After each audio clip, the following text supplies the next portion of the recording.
Hello, here we are, and ready to start Read Aloud number 10, amazingly. Okay, so last time we read, Minley and Dragon were off to find Never-Ending Mountain. So that's where we're starting. All right, chapter 38. I have to sit a little bit higher, hold on. Okay, that's better. All right. As Minley and Dragon followed Da'afu up the harsh landscape, the wind blew wildly. So I know we were talking yesterday and a bit before about the importance of visualizing. So be sure that you're really doing that as you're listening today to work on that really important comprehension skill. Okay, making a picture in your head. So the wind blew wildly. So you should be picturing that. And they're traveling up the harsh landscape. So harsh means hard or rough, and landscape is the ground. So you can ask yourself, would it be rocky or would it be like full of grass and nice trees? It's probably pretty rocky, really windy, and that's what they're walking in. But traveling was not difficult. Dragon carried them over any large cracks or openings. Minley had forgotten how enjoyable it was to travel with him. And Da'afu, laughing with pure delight as they rode Dragon, looked like two ripe hawthorn berries. Their merriment and the brilliant red color of their clothes and of Dragon himself seemed to warm the cold landscape. It was only when Minley's hands poked out of her sleeves into the icy air that she realized how cold it really was. It's not much farther, Afu said to them after they had walked some distance. We should be able to see Never-Ending Mountain soon. You've never seen the Old Man of the Moon, though? Minley asked. Has anyone? Da'afu shook their heads. No one has seen him, Da'afu said. No one in the history of our family or village. Though we do know he is the one who moved our ancestors here, Afu said. The Old Man of the Moon brought your ancestors here? Minley asked. How?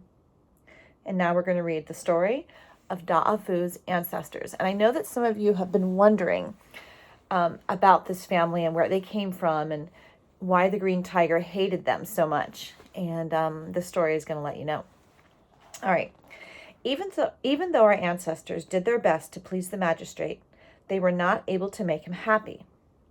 One day, a neighbor rushed to our ancestor's home, his horse panting from running. I have just returned from the city, the neighbor gasped. I rushed all the way here to warn you. The magistrate is convinced the answer you sent him was a trick, and you are keeping the real secret from him. What is he talking about? Secret? The answer they sent? Some of you are wondering. I'm not going to say it yet. He's coming here to punish you. He plans to destroy your home and family. Run away while you can. There is not much time. His soldiers will be here tomorrow. Our ancestors cried with fear.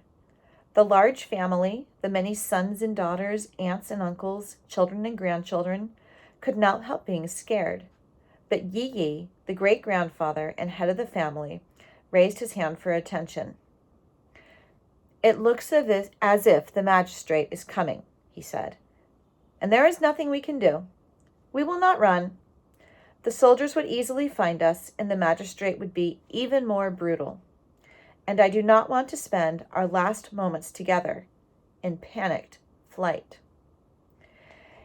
Yi looked at the bright blue sky and the sun shining on the mountain behind their home. It was hard to imagine the coming trouble. Little ones, he said to the children, go and fetch your favorite kites. Then Yi turned to the adults. Sons and daughters, he said, prepare the finest picnic you can, with enough food and tea for all. We will not waste the time we have together. We will spend it as we always have, in happiness. Ding, ding, ding, ding, ding. Happiness. Remember the family that we read about a long time ago, the happy family? That the magistrate demanded to know their secret to happiness because they were always happy, and they wrote it on the piece of paper. And then as that piece of paper was being taken back to the magistrate, it blew away. And the magistrate always thought that that family had tricked him. And so I think you can probably predict that this story, Da'afu's ancestors were in fact the happy family, which means that Da'afu's family is also happy. All right, let's see what happens to them. The family nodded at Yi Yi's wise words. Quickly they rushed to do as he asked. They brewed large pots of their best chrysanthemum tea and filled special baskets with golden cakes and crusted tarts, boiled chickens, crispy pork, fluffy steamed buns, and tea-stained eggs. And their brilliant kites, in the shapes of bugs and butterflies, were dragged out of storage and into the sun. Yi Yi smiled at his family as they finished their tasks. He carried his favorite books of poetry, stories, and songs in a bag. Come, he said, let us climb the mountain. So together, with the tree leaves waving farewell, the family made their way up the mountain. They climbed high, so the kites could fly without the trees getting in the way. When there was nothing between them and the sky, they stopped. And they had a delightful time. The children laughed as their kites soared in the wind. The women smiled as they sipped the tea, and the men happily ate the delicious treats. Yi Yi recited poetry that made the women sigh, told stories that made the men gasp, and sang songs that made all the children join in. But all too soon, excuse me.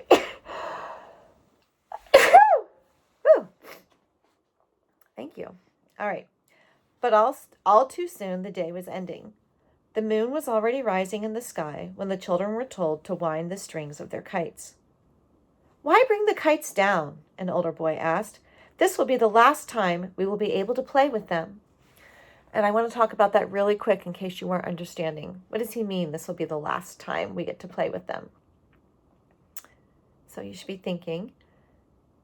Remember that someone came and told the family, the magistrate is coming here. He's very mad at you. He's going to punish you. So they probably think that he's meant to harm them and kill their family. And the leader of their family, instead of saying, oh, let's run and hide, he realizes they can't really run anywhere. So he said, if we only have a little bit of time left, is it better to spend that time being scared? Or is it better to spend that time being happy? And so that's why they went on this picnic, because he thought, well, if we only have a little bit of time left, we may as well just do it happily. And so this little boy is saying, why should we take the kites down? You know, if we're never going to fly these kites again, maybe we should just let them go. So let's see what happens. Yes, a girl said, let them fly for as long as they can. So instead of bringing the kites in, they cut the strings. As the kites were freed, a strong gust of wind burst from the sky. One by one, the butterflies and dragons disappeared, as if flying home to the moon. As the kites vanished from sight, there was a sad sigh. No one spoke, but they all wished for an escape from tomorrow's tragedy. Quietly, the family packed their belongings and began to climb down the mountain. They walked a long time, so long that the moon rose overhead, and they began to shiver with cold. Are we lost?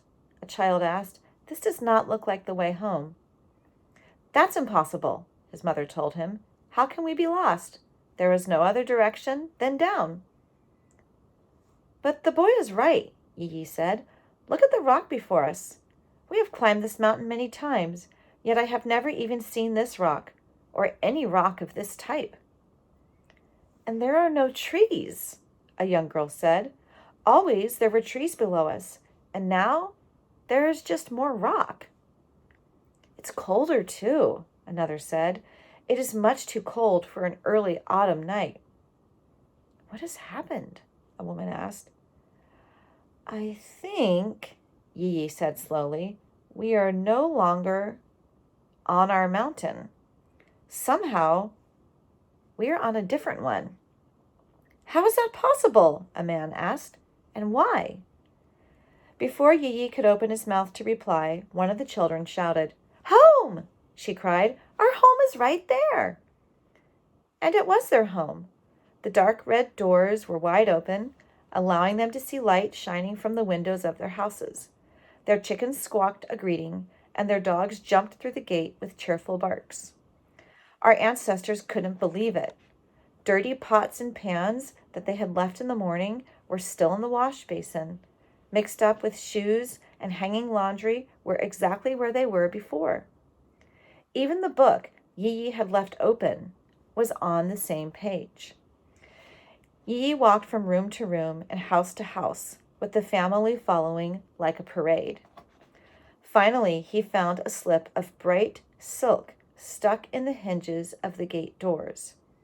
He turned around to look at the family crowding around him. "It's a miracle," he said to them. "We have been moved here, beyond the magistrate's reach. We are saved." The family cheered, but could not help asking, "How? Who did this?" Yi looked at the empty land around him and the dark blue sky with the moon above, and then at the thin strip of silk in his hand. "The silk is from one of the children's kites. The kites brought our wishes up to the old man of the moon, and he must have decided that our destinies lay here," Yi said, and he motioned upward, "for there is only one other here with us tonight, and it is only us and the moon." "And your family has been here ever since?" Dragon asked. Both children nodded. "For over 100 years, our family has lived on the mountain, and we keep growing. Sometimes we travel down the mountain. Sometimes people come to us. Anyone who visits is welcome to call our place home." "So," Minli began, but her words died away as Dafu pointed toward the horizon. Minli and Dragon followed his hand and finally saw what could only be never-ending mountain, home of the old man of the moon. And that's it. Goodbye.